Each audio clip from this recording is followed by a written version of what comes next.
할렐루야. 오늘 사도행전 15번째 시간으로서 오늘 본문의 말씀을 통해서 빌립과 에디오피아 내시라는 제목으로 하나님의 말씀 함께 나누기를 원합니다.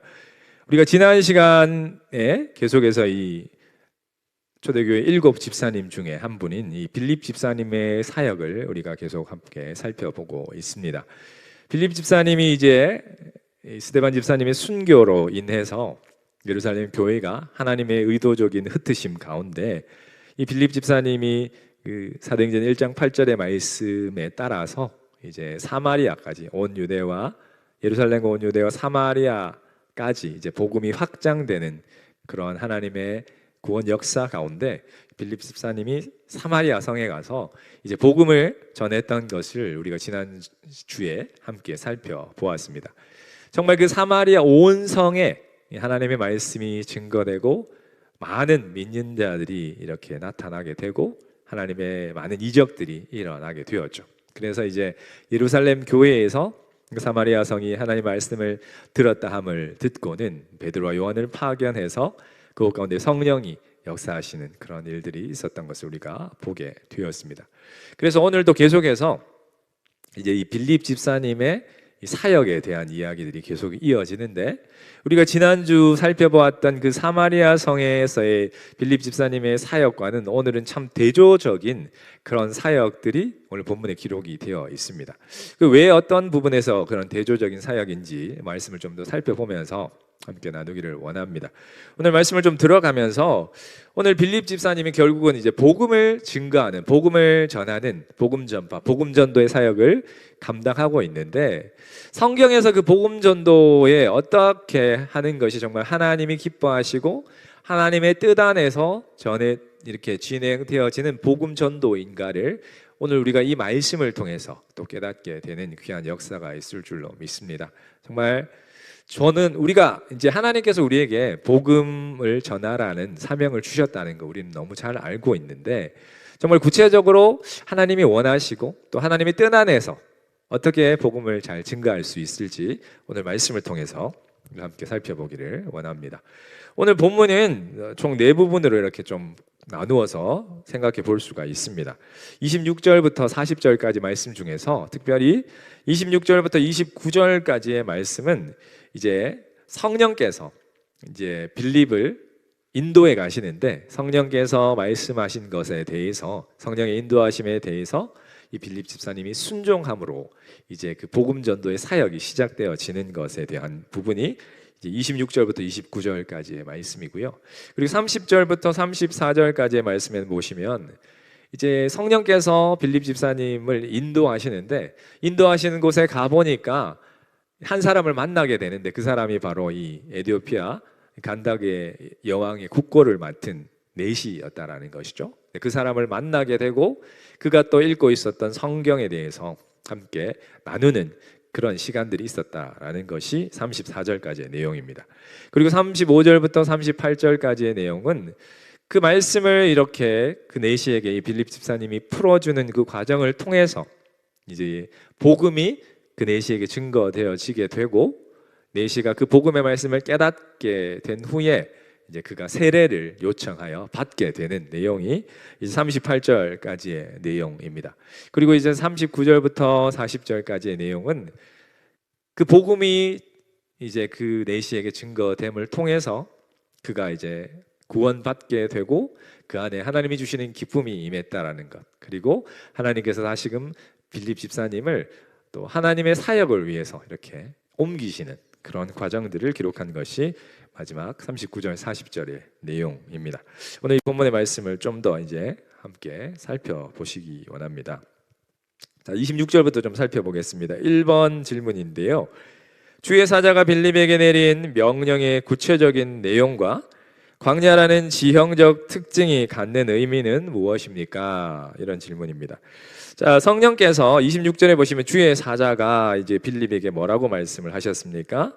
일어나서 남으로 향하여 예루살렘에서 가사로 내려가는 길까지 가라, 이렇게 명령을 하시죠. 지금 아시는 것처럼 우리가 지난 시간까지 빌립 집사님이 어디에서 복음을 증거했었죠? 네, 바로 사마리아 사마리아 성에서 복음을 증거했습니다. 그러니까 사마리아에서 이제 남쪽으로 좀 더 내려오면 이제 예루살렘이 있고요, 수도.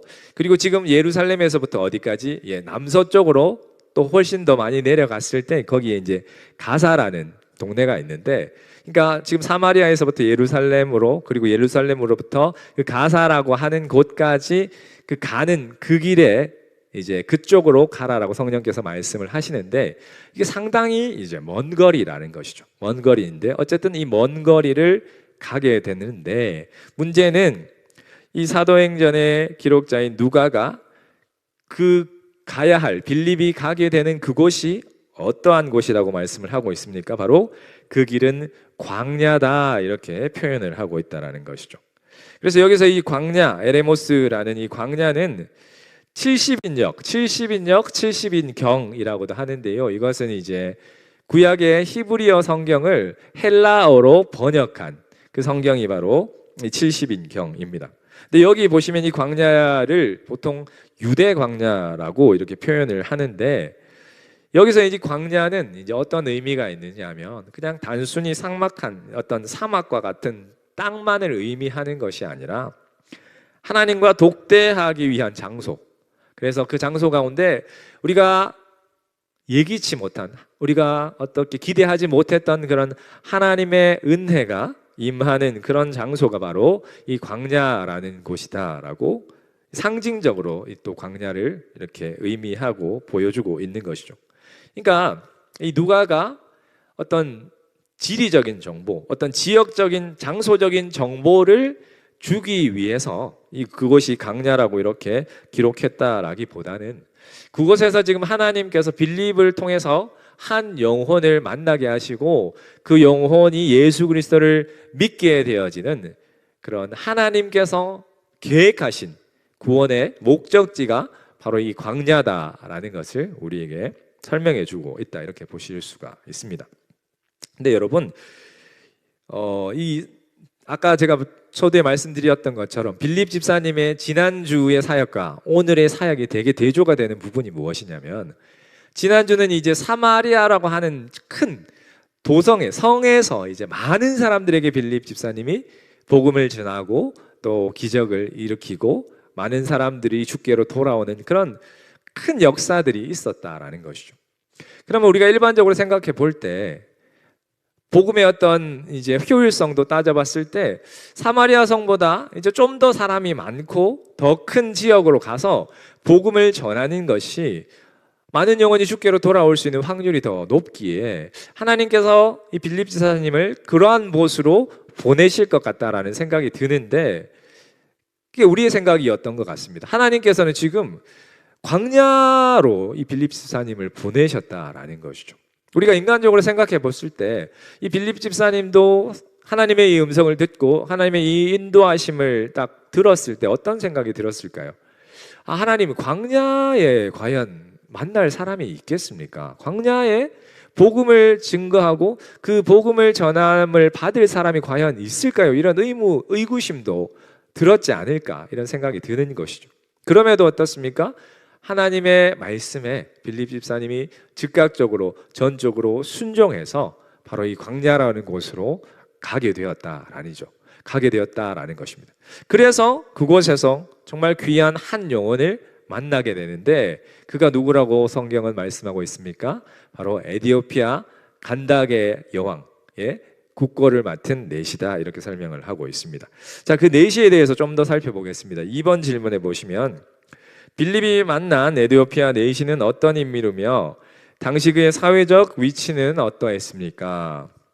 자, 보시면 그는 에디오피아 여왕 간다게의 모든 국거를 맡은, 재정을 다 담당하고 있는 큰 권세가 있는 내시였다, 이렇게 설명을 하고 있습니다. 여러분, 여기서 간다게라는 이 말은 어떤 특정 사람의 이름이 아니라, 그러니까 예를 들면 애굽의 바로왕, 그러니까 애굽의 바로왕도 왕에 대한 명칭 자체가 바로라는 것을 쓰는 것처럼 이 간다게라는 표현도 마찬가지로 이 에디오피아 여왕을 지칭하는 그런 공용어라는 것이죠. 그리고 여기서 내시라고 말을 하고 있는데, 아까 살펴봤던 그 70인경, 70인역이라는 성경에 보시면 이 내시가 군사적, 정치적으로 고관을 의미한다라고 되어 있습니다. 그러니까 그는 어떻습니까? 국가의 재정을 총괄하는 막강한 그런 실권자였다라는 것을 우리가 알 수가 있는 것이죠. 그리고 지금 그가 에디오피아에서부터 예루살렘까지 굉장히 먼 거리를 지금 예배하기 위해서 왔다가 자기 고국으로 이제 돌아가고 있다라고 성경을 말씀하고 있는데, 결국은 그가 이 유대교의 여호와 신앙에 매료되어 있는 그런 사람이다. 그러니까 유대교도 개종한 사람일 수도 있는데, 어쨌든 지금 그 하나님에 대해서 깊은 영적인 갈급함을 지니고 있는 그런 인물이었다라는 것이죠. 바로 이런 인물을 지금 하나님께서는 이 빌립 집사님을 통해서 만나게 하시려고 지금 그 광야라는 곳으로, 척박한 그곳으로, 정말 사마리아 성과는 너무나 대조되는 그 장소로 지금 하나님이 빌립을 보내셨다라는 것이죠. 자, 3번 질문 보시면 이사야의 글을 읽고 있는, 지금 하나님의 명령에 순종해서 지금 그 내시를 만나러 가게 되는데, 그곳에서 만난 내시의 모습은 어떻습니까? 지금 병거, 그러니까 수레를 타고 가고 있는 그런 상황이었어요. 그래서 그 수레 가까이 하나님께서 빌립에게 가까이 가라 하셔서 가까이 갔는데, 지금 내시가 하나님이 말씀을 읽고 있었는데 그것이 이제 이사야의 말씀이었다라는 것이죠. 그래서 이사야의 말씀을 읽고 있는 그 내시를 위해서 성령께서 빌립에게 어떻게 행하라고 말씀을 하셨느냐 하는 것입니다. 자, 여러분, 빌립이 하나님의 말씀에 순종해서, 성령의 인도하심에 순종해서 그 수레, 병거 가까이 갔는데, 병거가 지금 달리고 있지 않겠습니까? 말에 끌려서. 그러면 빌립이 가까이 가려면 어떻게 해야 되겠습니까? 걸어가서는 안 되겠죠. 그러니까 오늘 성경에도 보시면 빌립이 달려갔다 이렇게 말씀을 하고 있습니다. 어쨌든 그 병거로 빌립이 달려갔더니 이사야의 글을 읽고 있는 것을 빌립이 듣게 되면서 내시에게 빌립이 질문을 한 것입니다. 당신이 읽는 것을 깨닫느냐, 이해가 되느냐, 이렇게 물었겠죠. 그랬더니 이제 내시가 대답을 하는 그런 상황인데, 결국은 우리가 이 장면의 모습을 보면서 어떤 것을 알 수가 있습니까? 우리 하나님께서 정말 한 영혼도, 하나님이 한 영혼도 천하보다 귀하게 여기신다라는 것, 그것을 우리가 알 수 있는 것이죠. 여러분, 사마리아 성과 같이, 이제 그 사마리아 성보다 더 많은 인구가 있는, 믿지 않는 자들이 있는 더 큰 성으로 가서 빌립이 복음을 전할 수도 있었겠지만, 우리 하나님께서 이 사람, 한 영혼을 구원하게 하시기 위해서 먼 길을 걸어 지금 이 빌립을 이곳 가운데 보내셨다라는 것이죠.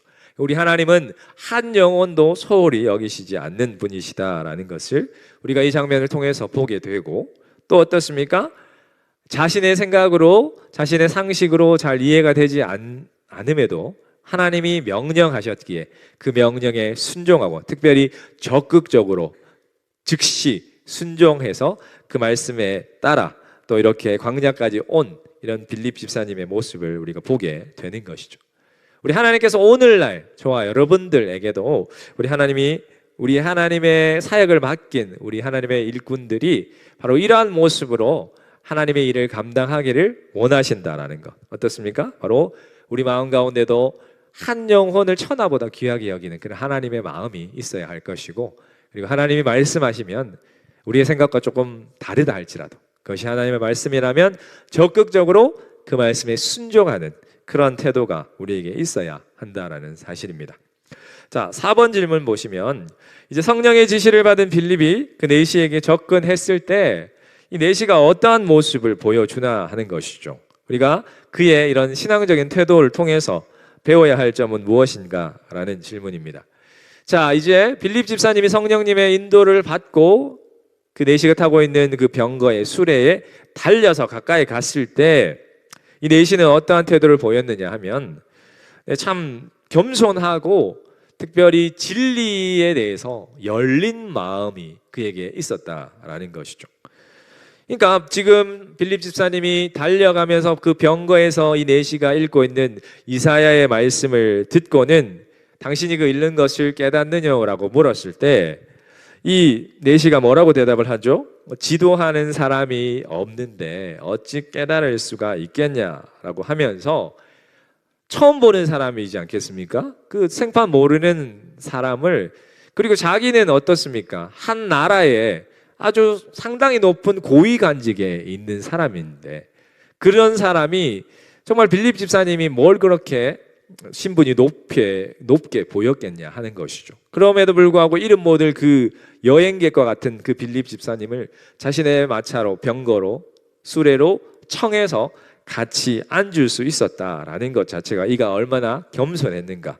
그리고 그런 사회적 지위의 고하에 막론하고 지금 자신이 읽고 있는 그 성경, 그 진리에 대해서 그것을 제대로 알고자 하는 그런 갈망함, 진리를 배우고자 하는 그런 겸손한 낮은 마음으로 인해서 결국은 그가 어떻게 되죠? 빌립 집사님을 통해서 이 성경 말씀을 풀이하여 이해하게 되고 결국은 예수님을 영접하는 곳까지, 이제 예수 그리스도를 구주로 고백하는 것까지 나아가 하나님의 자녀가 되는 그런 은혜를 이가 누리게 되는 것은 결국은 그가 겸손하고 그리고 진리에 대해서 배우고자 하는 열린 마음이 있었기 때문에 이것이 가능한 일이었다, 이렇게 성경은 말씀하고 있습니다. 그리고 계속해서 5번 질문을 보시면 이제 내시가 읽었었던 그 성경 구절이 이사야서 53장 7절에 8절의 말씀을 이제 읽었다라는 것이죠. 근데 그 내용이 무엇이고, 그리고 내시가 이 말씀을 읽으면서 어떤 부분에서 그가 의문을 가지고 있었느냐라는 그런 질문입니다. 보시면 내시가 이제 읽었었던 부분은 저가 사지로 가는 양과 같이 끌리었고 중략하고 그의 입을 열지 아니하였도다라는 구절을 읽고 있었습니다. 근데 이 구절은 결국 고난받는 종에 대한 말씀인데요. 결국 이 메시아에 대한 말씀인데 메시아가 자발적으로 고난을 받으시지만 그럼에도 그가 고난받으심에도 비굴하지 않는 그런 침묵을 하셨다라고 성경은 말씀합니다. 그리고 계속되는 33절의 말씀에 보시면 공변된 판단을 받지 못했다, 이렇게 표현을 하고 있는데 그 부분은 결국 예수님께서 우리가 저와 여러분들이 아시는 것처럼 죄가 없으셨음에도 불구하고 공정한 재판을 받지 못하셨고 억울하게 십자가에서 처형당하셨다라는 것을 의미하고 있는 것이죠.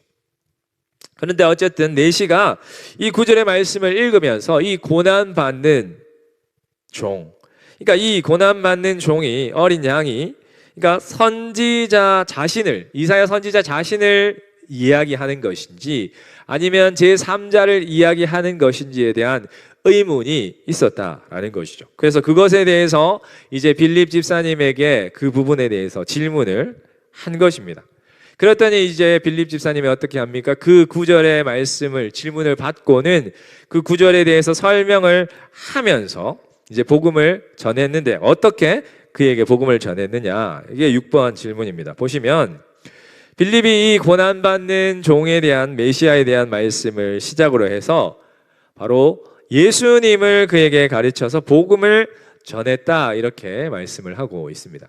여러분 아시는 것처럼 구약 성경은 결국 예수 그리스도에 대한 얘기로 가득 차 있다라는 것이죠.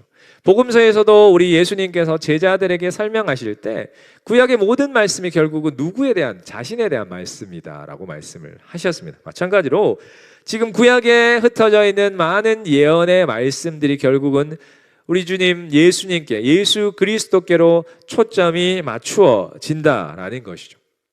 그래서 빌립이 사마리아에서도 복음을 전했을 때 빌립 집사님의 핵심이 무엇이었느냐, 바로 하나님 나라와 그리고 그분의 이름, 예수님의 이름에 관해서 복음을 증거했다라는 것입니다. 결국 예수님의 십자가의 고난과 그 부활이 결국 어떻습니까?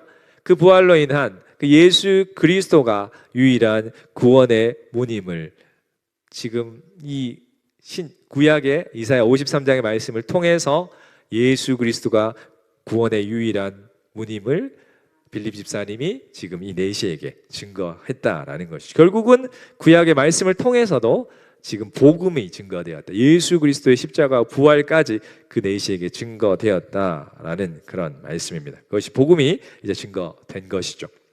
그래서 이제 7번 말씀해 보시면 이제 이 말씀을 통해서 그 고난받는 종이 바로 예수 그리스도 메시아를 의미하고 그 메시아 예수 그리스도의 십자가 부활을 통해서 우리가 구원받아 하나님의 자녀가 될 수 있다라는 것을 그가 이제 깨닫게 되었겠죠. 그것을 깨달은 내시가 이제 빌립 집사님에게 즉각적으로 무언가를 요청을 합니다. 그리고 그 요청한 것이 어떤 의미를 가지느냐라는 질문이죠. 자, 이 말씀을 이제 빌립 집사님을 통해서 깨닫게 된 내시가 이제 마차를 타고 지나가는데 물이 있는 것을 오아시스 같은 곳이었겠죠. 광야에서. 그것을 이제 발견하게 되자 빌립 집사님께 내시가 이렇게 요구를 하는 것입니다. 내가 세례를 받음에 무슨 거리낌이 있겠느냐, 이렇게 능동적으로 자신에게 세례 줄 것을 요청했다라는 것입니다.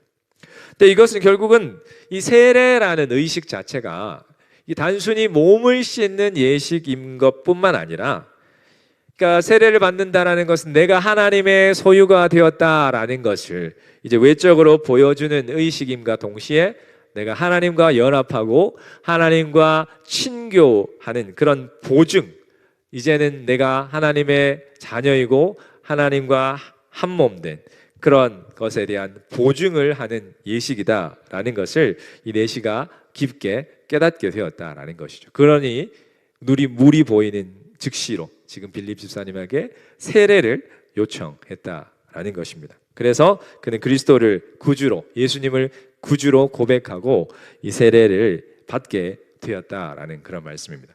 자, 8번 질문해 보시면 지금 오늘 우리가 보았던 이제 성경에 보시면 37절 말씀에는 지금 없음 이렇게 되어 있죠. 그런데 이제 킹제임스 버전 같은 성경에 보시면 그 37절에 구절이 있습니다. 근데 결국은 그게 어떤 구절이냐면 이 이 내시가 어떻게 예수 그리스도, 그러니까 세례를 받게 되어지는 그 과정 가운데, 그러니까 그 세례를 줄 만한 어떤 근거가 되어지는 성경 구절이 이제 기록되었다고 킹제임스 버전 같은 경우는 그렇게 기록을 하고 있는데, 그 신앙 고백이 어떠한 것이었느냐 하는 것이죠. 개역 성경에는 생략이 되었는데 킹제임스 버전 같은 사본에 보시면 거기에 이런 고백이 있습니다. 예수 그리스도가, 이 내시의 고백입니다. 바로 예수 그리스도가 하나님의 아들임을 내가 믿노라라는 그런 내시의 신앙 고백이 거기에 기록되어 있다라는 것입니다. 결국은 초대교회에서 어떤 사람들에게 세례를 베푸는 데 있어서 뭔가 그분의 고백 위에 세례를 베푼다라는 것이죠. 그 고백을 근거로 해서 세례를 베푸는데 결국은 어떤 고백이 있어야 하느냐 하면 예수가 그리스도시고 그분이 하나님의 아들이시다라는 그 고백이 있을 때 그 사람이 하나님의 자녀가 되었음을 인정하고 그들에게 세례를 베푼다라는 것을 킹제임스 버전 같은 이런 사본들에서 우리가 발견을 할 수 있다라는 것이죠. 이 37절이 없었다 하더라도 우리가 짐작을 충분히 할 수 있는 부분이지 않겠습니까? 예수님을 구주로 고백한 자들에게 우리가 그 고백의 이제 외적인 표시로 세례를 베푸는 것이니까 그렇습니다. 자, 9번 질문입니다. 보시면 세례를 받은 이후에 지금 빌립 집사님과 내시가 이제 헤어지게 됩니다. 헤어지게 되는데 이것도 참 굉장히 상식적인 부분의 헤어짐이 아니다라는 것이죠. 어떻게 헤어지게 되는지를 좀 살펴보겠고요. 그리고 그 이후에 세례를 받은 이후에 내시가 어떠한 모습, 그의 상태가 어떠했느냐라는 질문입니다. 자, 두 사람이 이제 물에 내려가서 빌립이 내시에게 세례를 베풀고 함께 물에서 올라왔을 때 주의 성령께서 빌립을 이 광야까지 인도하셨던 것처럼 다시금 그 빌립을 이끌어 가셨다, 이렇게 성경은 표현을 하고 있습니다. 그런데 이제 이끌어 가신 장소에 대해서 39절 40절에 기록을 하고 있는데 어쨌든 지금 여기서 이끌어 가셨다라는 이런 의미는 구약의 엘리야처럼 성령께서 초자연적인 능력으로 그를 이제 이동시키셨다라는 것이요. 그러니까 빌립이 홀연히 사라졌다 이렇게 표현을 해도 틀리지 않습니다.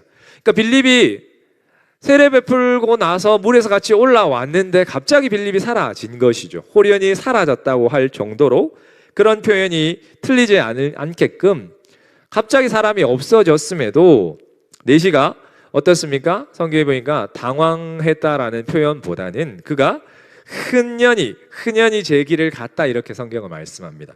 이 흔연히라는 표현이 뭐냐면 의미가 바로 기쁘게라는 의미입니다. 그러니까 지금 이 내시가 예수 그리스도를 예수님을 구주로 영접하고 나니 구원받고 나니 세례까지 받고 나니 그에게 어떻습니까? 바로 성령의 열매인 기쁨, 구원이 확증되는 그래서 주어지는 그 평강이 지금 이 내시에게 임했다라는 것을 성경은 말씀해 주고 있는 것이죠. 우리가 구원의 기쁨, 우리 다윗이 밧세바의 아내를 취했을 때 하나님께 회개하면서 기도했을 때 성령을 거두지 말라라고 그가 고백할 때 구원의 감격, 구원의 기쁨이 거두지 말라, 구원의 기쁨을 거두어 가지 마시라고 고백했던 것처럼 우리가 예수 그리스도를 믿게 됐을 때 하나님이 주신 우리 안에 기쁨이 있다라는 것이죠. 이 지금 내시에게도 하나님이 그런 기쁨을 주셨다라고 말씀을 합니다. 그리고 이레니우스라는 기독교의 그 교부, 아주 유명한 신학자이고 교부가 있는데 그의 전승에 따르면 이 내시가 이제 고국이 바로 에티오피아죠. 에티오피아로 돌아가서 그 동족들에게 바로 이 예수 그리스도 복음을 전파함을 통해서 땅 끝까지 복음이 전해지는 그 사명이 그를 통해서도 또 완수되어지는 그런 전승 역사가 있다라고 전해진다라고 합니다. 여러분, 하나님께서 그 광야에 정말 누구를 만날 수 있을지도 모르는 그 광야로 이 빌립 집사님을 인도하신 것은 결국은 그 에티오피아라는 그 나라에 그곳에도 주의 복음이 증거될 수 있게 하시기 위해서 빌립을 그곳으로 인도하셨다라는 것을 우리가 보게 되는 것이죠. 우리가 이러한 빌립의 모습, 이러한 에티오피아 내시와의 그런 관계 가운데 복음이 증거되는 모습들을 통해서 우리가 또 깨닫게 되는 것은 우리가 한 사람이 어떤 나라로 가서 그곳에서 선교를 하는 것 참 쉽지 않지 않습니까? 가면 문화와 또 언어와 여러 가지 적응을 해야 되고 뭔가 새롭게 배워야 되는데 반대로 우리가 살고 있는 이 나라에 미국과 한국의 다른 나라에서 온 사람들, 우리 주변에 있는 그런 이민자들에게 주의 복음을 증거했을 때 그 사람들이 회개하고 하나님의 말씀을 받아들이고 예수님을 구주로 영접하게 되면 그들이 어떻게 됩니까? 고국으로 돌아갔을 때 또 이러한 전도의 사명을, 복음 증거의 사명을 감당할 수 있게 된다라는 것을 우리가 기억할 때 정말 우리 주변에 있는 그런 이민자들에게도 우리가 또 복음을 증거하는 것이 또 하나님 기뻐하시는 일이다라는 것을 우리가 또 깨닫게 되는 것입니다. 자, 우리 마지막 10번째 질문입니다. 지금 빌립이 이제 하나님께서 호련히 빌립을 이동을 시키셨는데 그가 이제 어디로 이동을 하게 되었는지, 그리고 그것의 지리적, 역사적 특징은 무엇인지 40절 말씀에서 기록을 하고 있습니다. 지금 빌립이 이제 아소도라는 곳을 거쳐서 이제 다시 올라가요. 이제 갈릴리 쪽으로 이제 북쪽으로 올라가게 되는데 이 아소도라는 쪽을 거쳐서 가이사랴라는 곳에까지 이 빌립 집사님이 이동을 하게 되는데 이 아소도라는 곳은 어떤 곳이냐면 고대 블레셋의 우리 구약에 보면 아스돗이라는 이 지명 들어보셨죠?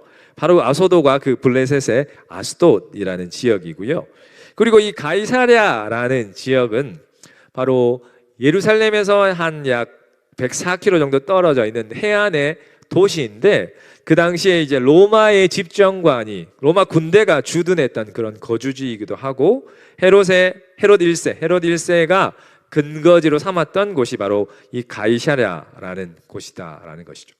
지금 이 사도행전의 기록자인 누가는 이 빌립 집사님의 어떤 신상에 대한 정보보다는 그가 어디로 이동을 했는지 그 지역적인 정보를 더 기록하고 있는 것을 볼 때 어떤 의도가 있느냐, 결국은 지금 이 가이사랴라는 곳은 로마 행정의 중심지라는 것이죠. 그곳에 이제 가이사랴에 빌립 집사님이 가게 되었다라는 것은 결국은 이제 복음이 사마리아뿐만 아니라 땅끝까지 증거되는 데 있어서 이방 땅까지도, 이방인들에게까지도 이 복음이 증거되어지는 것에 대한 하나님의 그 계획하심이 이 빌립을 통해 이루어지고 있음을 보여주기 위해서 또 이렇게 기록을 하고 있다라는 사실입니다. 네, 말씀을 좀 정리하겠습니다. 오늘 본문의 말씀은 결국 성경에서 이 복음 전도, 복음 전파가 어떠한 원리를 통해서 이루어지느냐를 우리에게 설명해 주고 있습니다. 첫 번째로는 우리가 기억해야 될 것이, 복음을 전할 때 우리가 기억해야 할 것이 무엇이냐면 바로 성령 하나님의 주권을 우리가 철저히 인정하고 그분의 인도하심에 우리가 민감해야 한다라는 것이죠. 성령에 민감할 때, 그분이 감동 주시고 하실 때 우리는 그 성령의 인도하심에 민감하게 반응을 해야 된다라는 것이죠. 그리고 두 번째는 어떤 마음이 우리에게 있어야 하겠습니까? 바로 한 영혼을 천하보다 귀하게 여기시는 그 예수 그리스도의 마음, 하나님의 마음이 우리 가운데 있을 때, 여러분 사마리아 성에 그렇게 많은 백성들에게 복음을 전했던 빌립이 광야에 왔는데 고작 그 에티오피아 여왕의 그 국고를 맡은 넷이 한 사람을 만났을 때 실망하는 마음이 들 수도 있지 않겠습니까? 그럼에도 그 한 영혼이 천하보다 귀하다는 그런 마음이, 하나님 주신 마음이 있었기에 그가 그에게 복음을 증거할 때 그에게도 하나님 주신 기쁨이 있었다라는 것이죠. 그리고 어떻습니까? 하나님이 그런 인도하심으로 우리에게 찾아오실 때, 성령이 우리를 찾아오실 때, 또 우리에게 어떤 사명을 주셨을 때, 우리가 그것을 깨닫게 되었을 때 어떻게 해야 됩니까? 우리는 적극적으로, 즉각적으로 그것에 순종할 때 하나님이 이런 놀라운 역사하심을 이루신다라는 것을 오늘 성경은 우리에게 말씀해 주고 있는 것입니다.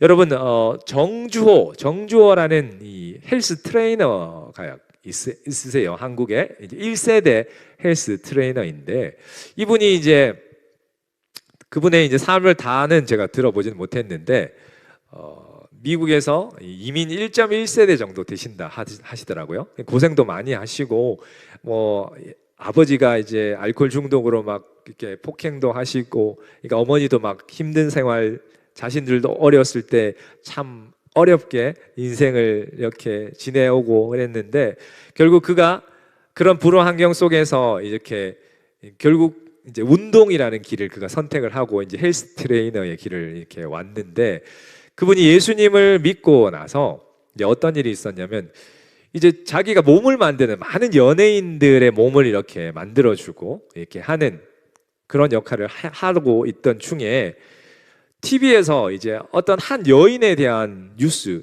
뭐 그게 정확히 이제 정보를 이제 그분이 뭐 다큐멘터리 같은 걸 통해서 이제 보게 된 것이죠.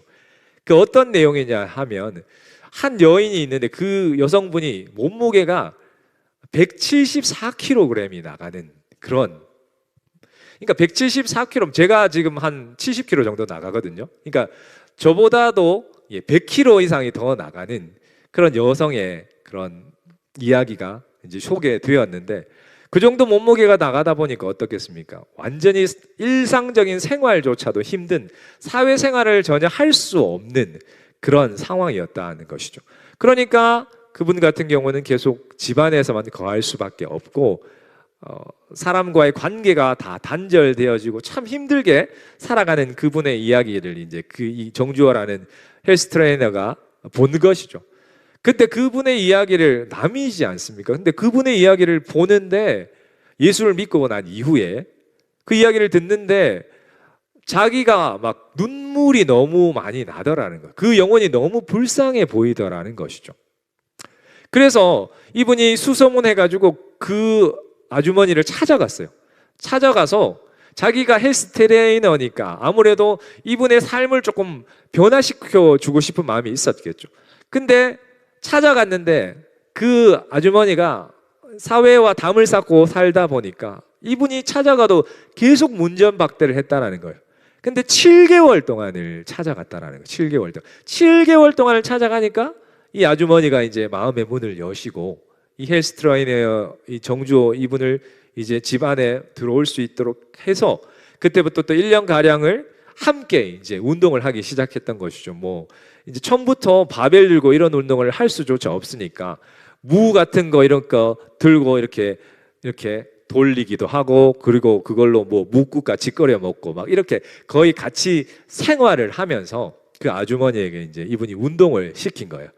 그래서 1년 정도의 시간이 흘렀는데 이분의 몸무게가 174kg에서 110kg를 빼서 64kg까지 몸무게가 빠져서 이 여성분이 이제 정상적인 생활을 할 수 있도록 그렇게 이제 되어졌다라는 것이죠.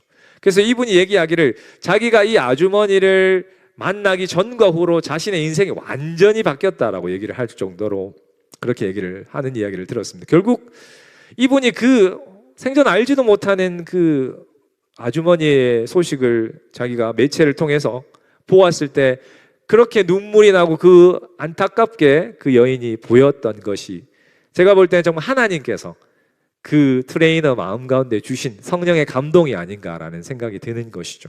영혼을 불쌍히 여기는 마음을 주시고 자신에게 있는 그 재능과 달란트를 통해서 그 영혼을 살리기 위한 그 불붙는 마음을 그 트레이너에게 주셨기에 그분이 그 여인을 그렇게 그의 인생을 살려내는 그런 역할을 감당할 수 있었던 것처럼 우리도 하나님께서 정말 하나님께서 한 영혼에 대한 그런 마음을 주셨을 때 비록 그 한 영혼을 바라보고도 우리가 그분이 있는 곳에까지 가서 그것이 하나님의 마음이고 하나님이 주신 말씀이라면 그 한 영혼을 바라보고도 우리가 그에게 복음을 증거할 수 있는 그런 주의 또 말씀의 사명자로 살아가시는 저와 여러분들 다 되시기를 주님의 이름으로 축원합니다.